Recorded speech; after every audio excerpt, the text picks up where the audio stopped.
வந்தேன்.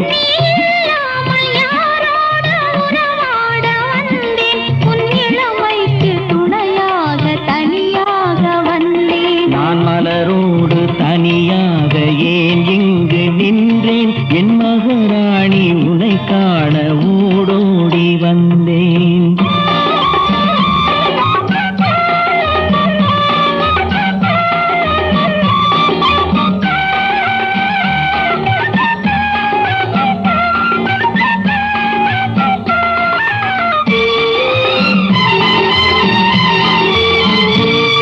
நீ வருகின்ற வழி மீது யார் உன்னை கண்டார்? உன் வளை கொஞ்சம் கை மீது பரிசென்ன தந்தார்? நீ வருகின்ற